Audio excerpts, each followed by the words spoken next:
بسم الله الرحمن الرحيم. السلام عليكم ورحمة الله وبركاته. ازيكم يا احلى ناس؟ عاملين ايه؟ يا رب كلكم تكونوا بخير. اللهم صلي وسلم وبارك على سيدنا محمد وعلى اله وصحبه وسلم. ان شاء الله النهارده هنبدأ الروتين بتاع اليوم، وهقول لكم انا عملت ايه في اليوم بتاعي. وخرجنا ومشينا في المحلات كده واماكن حلوة قوي في المول. بس الاول كده قلت اعمل المشروب ده. المشروب ده توليفة كده يا جماعة، زي الاعشاب بتيجي من باجة، بالورد والخوخ. طعمها حلو قوي وريحتها تجنن تجنن، وفيها يعني زي قطع فواكه مجففة كده. فانا قلت اشربه، علشان ما كانش ينفع اشرب قهوة اصلا في الوقت ده الصبح. يعني كنت رايحة مشوار ومش هينفع اشرب قهوة اصلا. فقلت اما اشرب ده كده منه ان يعني اشرب حاجة دافية، ومنه تغيير لمعدتي. طبعا مشواري اتأخر، وجوزي كلمني قال لي مش هنروح غير على الظهر. فقلت له طيب. فجيت ابص بقى لقيت ان انا العباية بتاعتي مقطوعة، وحبيت ان انا اقعد اخيطها. فطبعا قاعده كده وحواليا كل اشيائي والمونوكير بتاعي ومش عارف ايه. وللاسف شلت المونوكير تاني قبل ما امشي. شلت المونوكير بس لما رجعت حطيت يعني انا كنت هعمل تحليل وكنت مكسوفه بصراحه ان يعني ان ايديا يبقى فيها مونوكير كده. رحت رايحه تعمل تحليل تبقى حاطه مونوكير بالذمه. المهم جبت بقى الحاجات دي. مش عارفه الريموت ده اصلا مكانه ايه من الاعراب، بس هو كان جنبي يعني. و... والدفتر بتاعي عندي دفترين كده، دفتر بكتب فيه الامتنان والحاجات الحلوه والادعيه والحاجات اللي انا بحب اكتبها لنفسي، وكمان الدفتر التاني بقى اللي بكتب فيه هعمل ايه ومطلوب ايه وعشان اجيب ايه وناقصني ايه وكده. تمام. ودي الاقلام بتاعي. الدفتر ده له قلم والدفتر ده له قلم تاني خالص.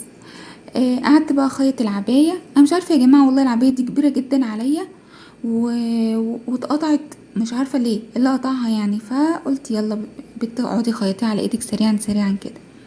طبعا جيت واستريحت ونمت وصحيت وصليت وخلصت كل اللي انا عاوزاه. وجيت بقى على الغدا، ما عرفتش بقى اصور في الفتره دي حاجه، وشربت قهوتي وكل حاجه. هعمل ايه؟ اعمل الغدا كشري عدس، وهعمل بيض مسلوق وهحمره كده اهو. وعملت مسقعه وبطاطس اهيت، حطيتها في القلايه تتحمر، سلقتها يعني. وكنت عامله سلطه خضراء وبس كده. ودي المواعين بتاعتي بقى اهوت بتاعت اليوم كله. قلت بقى ان انا ابدا اروق كده. وطبعا العيش ده مكان فطار ولادي.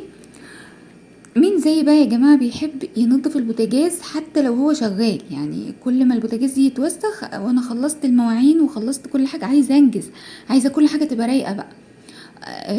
نقلت الرز والمسقعه على عين كده، على ناحيه يعني. وبدات ان انا انضف في البوتاجاز على السريع كده، المعه تلميعه على السريع كده علشان يبقى نضيف. بعد الغدا اغسل المواعين وخلاص. وفكركم فضل نضيف؟ لا، لازم أنا اوقع عليه حاجه وانا بغرف. لازم لازم يتبهدل تاني وارجع انضف فيه. المهم الحوض اهو كان بقى نضيف خالص، وانا بمسح كده الصابون وبعصر الفوطه، بشطفها كده واعصرها مكان الصابون وارجع امسح تاني، علشان يعني اشيل مكان الصابون ما يبقاش مجير كده، ما يبقاش الاستانلس مجير. ومش عارفه يا جماعه ليه العيون بتصدي. ممكن عشان انا بسيب البوتاجاز بقى فتره طويله، يعني جوزي هو اللي بيبقى يستخدمه. وطبعا يعني مش يعني اجوازنا يعني في الغربه مش هيهتموا زي ما احنا بنهتم بالحاجه. ف شوفوا حتى شلت الحامل وهو سخن. شايفين؟ طفيت العين دي وهي سخنه والله. طبعا بعض الحاجات حطاها، وشايفين موكا قاعدالي في السكه زي مش عارفه اتحرك منها، بس سايباها يعني اهو. طبعا الفوطه بقى لسه مبلوله نظيفه يعني.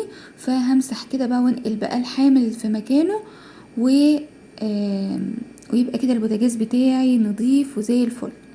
وهرجع اولع العين تاني بقى واحط الشياطه كده عشان الرز يفضل سخن، ما يبردش يعني، وارجع اشغل عليه اهو. شايفين؟ رحت بقى جبت ملمع الزجاج ده ولمعت الرخامة كلها مكان ما كنت بشتغل. طبعا شلت الخبز عنده في الفريزر، وكل حاجة بلمعها بقى من اللي موجودة. بقى الشمعة دي بصراحة يعني هتأثر فيا، فضيت يعني قربت خلاص تفضى. وهنا لما بكون بعمل عصير ولا بعمل لبن، زبادي مثلا بحاجة ليا ولا اي حاجة، تلاقوني بطرطش كده، ما تعرفوش الحتة بتتبهدل ليه. اهو بلمع كده. طبعا هي الرخامة نظيفة وكل حاجة، بس مكان الشغل يعني الواحد يحب ان ايه، كل حاجة تكون بريفكت على قد ما يقدر. اهو كده بقى كل حاجة بقت زي الفل. هرجع بقى ملمع زجاج في مكانه. دي ضلفة المنظفات اللي انا عملتها. دي المية اللي انا بشربها، حاطة عليها كركديه و... والله ما انا فاكرة كنت حاطة عليه ايه تاني. وده الغدا بتاعنا اهو. طبعا كنا خلاص هنقعد بقى نتغدى. طبعا ابني ما بيحبش المسقعة، فبعمل له برنجان مقلي. بعد الغدا بقى بشوية كده جوزي طلب مني قهوة. هو نام بصراحة وصحي بقى عشان يتفرج على الماتش، فعايز قهوة عشان الصداع. حطيت له بقى جنبها فول سوداني، وحطيت له شوكولاتة اللي هو عاوزه بقى ياخده معاه. طبعا بعد ما الماتش خلص خرجنا. كنت عايزة اجيب لبنتي صندل، كنت شايفاه في سيتي ماكس، كان جميل قوي قوي بصراحة وكان مريح جدا. رحنا بقى علشان نجيبه ونتمشى شوية كده في المول، نغير جو يعني. طبعا احنا مشوار على بال ما بندخل البلد، مشوار احنا برا البلد خالص، على بال بقى ما بندخل البلد بحكم بقى يعني شغل جوزي، فهو نقل جنب شغله. بما ان احنا كنا ساكنين في البلد من جوه ايام ما كنا قاعدين جنب المدارس، فانا حبيت بقى ان انا اوريكم الجبل بتاع احد. اللهم بارك. تحسوا كده يا جماعه جبل طيب. طيب ما اقدرش اوصفه الا اللي هو كده، جبل طيب، له هيبه وله عظمه، بس طيب وحنين كده. والبيوت اللي تحتي دي حنينه كده، وتحسوا بدفى كده، وتحسوا باجواء. عارفين اجواء زي ايه؟ زي اجواء رمضان كده. اول ما تبصوا له وتبصوا البيوت اللي تحته دي، بتحسوا براحه نفسيه كده.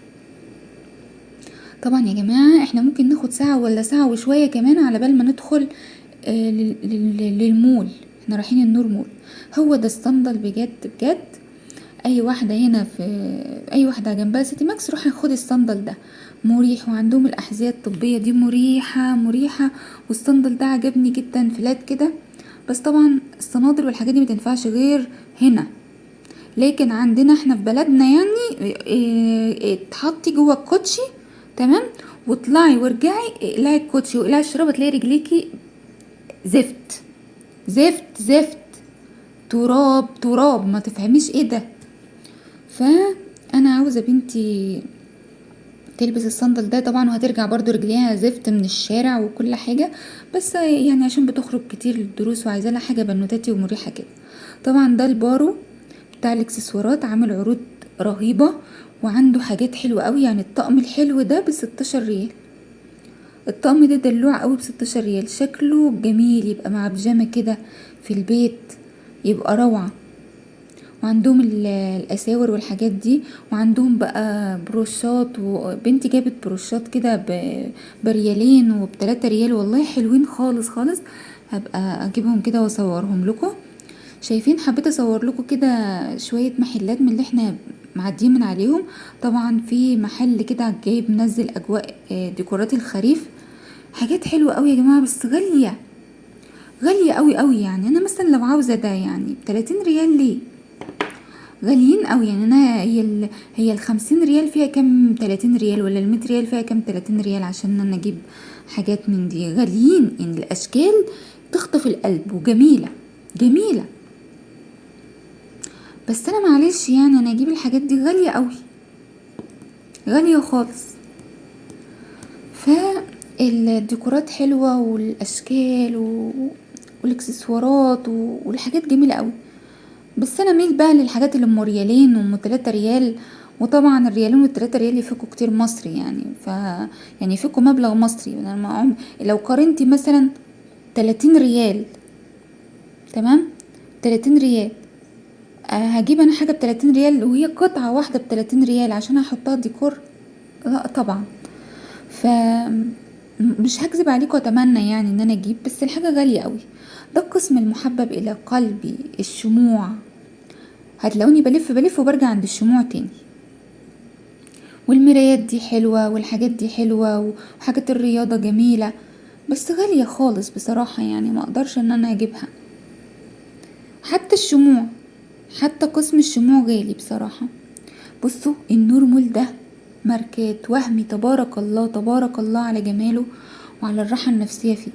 اتمشوا فيه بقى وشوفوا الماركات والمكياجات وسيفورا وكيكو ومش عارف ايه. الحاجات دي ما بدخلهاش اصلا، انا ما بدخلهاش لان كسف ادخلها، ما غالية، حاجات غالية اتمنى اجيب منها، لكن ما اقدرش على اسعارها بصراحة.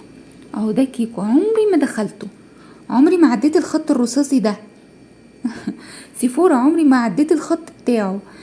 عندكم مثلا مش عارفة نعومي، لانجريهات والحاجات، الركن السويسري بتاع الساعات، انا عمري ما خطيت الحاجات دي برجلي ولا هخطيها لانها غالية، ما اقدرش خالص يعني. انا كبيري بس دخلت المحلات دي، دخلتها سيتي ماكس، دخلت ريتاج، سنتر بوينت حلو وغالي جدا، عمري ما جبت منه حاجة ليا انا يعني. بس بس حلو انك تدخلي تتفرجي وتشوفي، ما محدش مثلا يحرجك يقولك تحت امرك عاوزه ايه وكده، لا انا ادخل اتمشى فيه بس، انتوا فاهميني. اتفرج، ايه المشكله يعني؟ هوم سنتر، هوم بوكس، ادخل الاماكن دي اتفرج واخد طاقه ايجابيه وشوف الغرف وشوف الحاجات، عادي جدا يعني يا جماعه.